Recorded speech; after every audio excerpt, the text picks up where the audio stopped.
ভিক্ষুক রাস্তা দিয়া যায় আর জমিদারের পুত্রবধূও যায়। একজন সামনের থেকে আসতেছে, একজন সামনের দিকে যাইতেছে। দুইজনের ক্রসিং এর সময় ভিক্ষুকের গায়ের কাদা জমিদারের পুত্রবধূর গায়ে লেগে গেছে।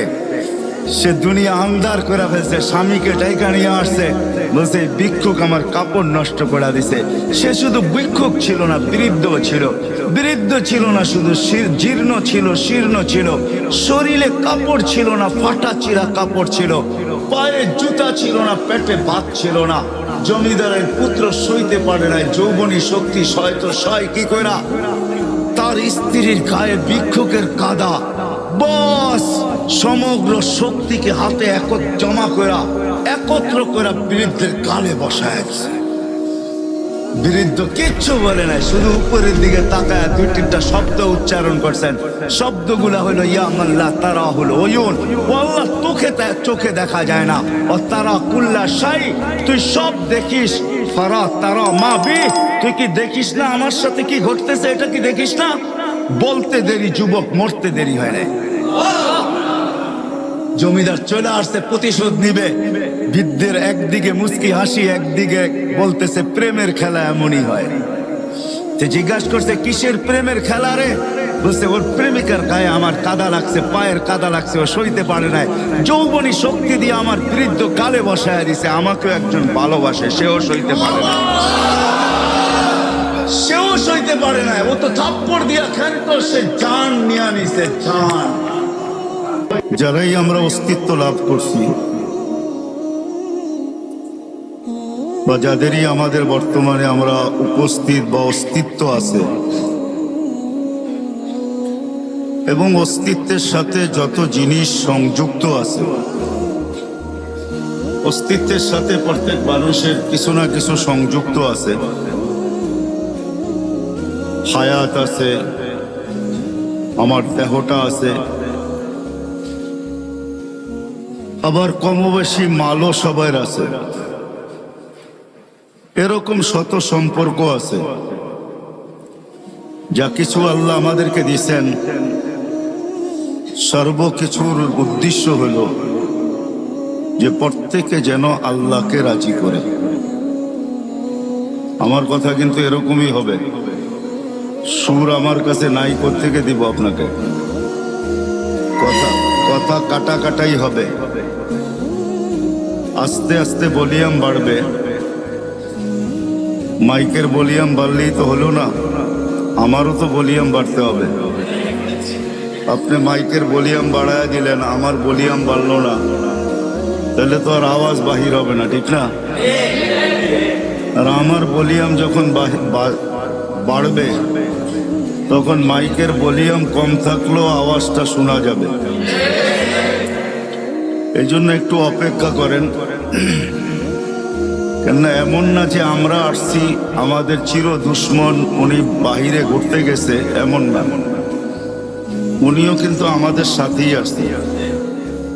কেননা উনি জানে যতটুকুই মজমা, আওয়াজ যতটুকুই যায়, কারো দিলে যদি কথাগুলা লেগে গেল, আর সে যদি কালকে সকাল থেকে আমাকে বিদায় দিল,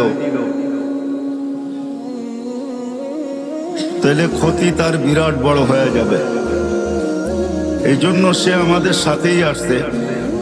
শুধু সে আসে নাই, আরেকজনকে সাথে নিয়ে আসছে, যেটা সদা সর্বদা আমরা ভিতরেই বহন করে রাখি। আমাদের মনটা আমাদের ভিতরেই আছে। কেননা মনই শয়তানকে শয়তান তৈরি করছে। শয়তানের কোনো পিশাব ছিল না, সে কারো মুরিদ ছিল না যে পিশাব মারা গেছে তাকে খেলাফত দিয়া দিছে আর সে কিয়ামত পর্যন্ত এটাকে পরিচালনা করবে, সে দরবার খুলে দিছে, এমন না। তার মনই তাকে বিরোধিতা করে, তার মনই তাকে গোমরা করছে। ঠিক আমাদের ভিতরে কিন্তু আমাদের একটা মনও আছে,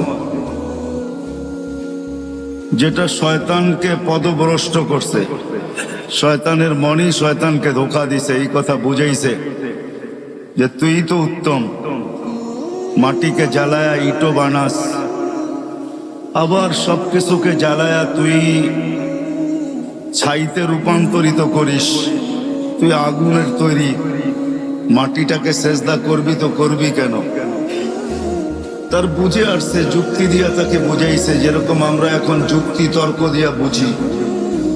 সবাই মনে মনে ভাবে, কথাগুলা শুনি, ভালো লাগার পরেও অনেকজনে এই কথাই বলবে যে আমাদের বিবেক বুদ্ধি বিদ্যা কি কম আছে নাকি? আমরা জেনারেল শিক্ষায় শিক্ষিত, আর হুজুররা হলো ধর্মীয় শিক্ষায় শিক্ষিত। অথচ সে কোনোদিন তাকায় দেখে নাই যে ডিকশনারিতে জেনারেলের অর্থটা কি লেখা আছে। ডিকশনারিতে জেনারেলের অর্থ লেখা আছে সাধারণ শিক্ষা। সাধারণ জিনিস নিয়ে যে গৌরব করা যায় না, এটা আমাদের মাথায় নাই। বিধায় আমরা বইলা বেড়াই আমরা কি শিক্ষিত কম নাকি? বরিশালের থাকলে তো বইলেই বসবে, মুই কি কম বুঝি, মোরে বুঝাইতে হইবে। তো বিদায় যুক্তি তর্ক দিয়া শয়তান বুঝাইছে, মন বুঝাইছে শয়তানকে যে তুই উত্তম। এই জন্য সে সৃষ্টি যদিও আল্লাহর পাওয়ার সম্বন্ধে আমাদের চেয়ে শয়তান 1000 কোটি গুণ বেশি জানে। কেন সে দীর্ঘ একটা সময় আরশের নিচে ছিল, 30,000 বৎসর টানা আরশের নিচে ছিল। সে শুধু আরশের তওয়াফ করছে, বিদায় তার অভিজ্ঞতা জ্ঞান অনেক বেশি। কিন্তু সে মনের কাছে মার খেয়ে গেছে, বিদায় ওই শয়তানও আমাদের সাথে আসছে। মন তো আছেই আছে। এই জন্য আল্লাহ রসুল কোন পর্বে বলছিলেন যে তুমি যদি মনের উপরে 1 পা দিতে পারো, তাইলে আরেক পা তোমার আমি জান্নাতে দেওয়ায় দেব। যদি মনের উপরে 1 পা দিতে পারো, তাহলে আরেক পাও তোমার জান্নাতে হবে। কিন্তু এটা পারাটা বড় কঠিন, পারাটা বড় কঠিন, এত সহজ না। এই জন্যই হাদিসে শব্দ আছে, আলা ইন্না নারা সাহালুন, জাহান্নামে যাওয়া অনেক সহজ, জান্নাতে যাওয়া এত সহজ না। আলা ইন্নাল জান্নাতা হাসানুন বিরবওয়া, জান্নাত বড় উঁচা, বড় চূড়ায় চড়তে হবে, চড়তে চড়তে চূড়ায় পৌঁছতে হবে, তারপরে জান্নাত মিলবে। আর বলছে জাহান্নাম সহজ, আলা ইন্নান নারা সাহালুন, জাহান্নাম সহজ। আলা ইন্নান নারা সাহালুন, জাহান্নাম বড় সহজ। বিশাহওয়া, শুধু মনের ঘোড়ার উপরে বসা যাও, মনের ঘোড়া তোমাকে জাহান্নামে ঢুকায় তারপরে ফিরে আসবে, এর আগে ফিরবে না। তোমাকে কিচ্ছু করতে হবে না। বিদায় ধৈর্য সহকারে ধ্যান দিয়ে শুনবো, তাইলে কথাগুলো বুঝে আসবে। আর যদি আজকে বুঝে আসে, তাহলে করা সহজ হবে। এটাই আমার আলোচ্য বিষয়ের প্রথম হেডলাইন ছিল, এটাই যে আল্লাহ আমাদেরকে যা কিছু দিছেন, অস্তিত্ব বলেন, যার কাছে যা আছে, যুবকের কাছে যৌবন আছে, তো এটা আল্লাহকে পাওয়ার জন্য। আমি এক একটার উদাহরণ দিব। যুবককে যৌবন দিছেন আল্লাহ পাওয়ার জন্য। যদি আল্লাহ পাওয়ার জন্য যৌবন না দিতেন, তাহলে আল্লাহ এতগুলা পুরস্কার কোনোদিন ঘোষণা করতেন না। আল্লাহ যুবককে আগেই শোনায়া দিয়েছেন, তোমার যৌবন আমাকে পাওয়ার জন্য। পাইলে কি হবে মালিক? তোমার জন্য এখন থেকেই আমি আরশের নিচে গ্যালারি বানাইতে শুরু করব। নর্মাল গ্যালারিরা, super deluxe gallery, normal gallery না। স্টুডিয়ামে নর্মাল গ্যালারিও থাকে, আবার সুপার ডিলাক্সও থাকে। সুপার ডিলাক্স যেটা হয়, ওটার ভিতরে চেয়ারও আলাদা, এসিও লাগানো থাকে, দেখতে অসুবিধা হইলে প্রজেক্টরও থাকে। কি বলেন, বুঝাইতে পারতেছি? দেখতে যদি কোনো যুবকের অসুবিধা হয় তো প্রজেক্টর থাকে। আবার ওটার ভিতরে খাওয়া দাওয়াও থাকে।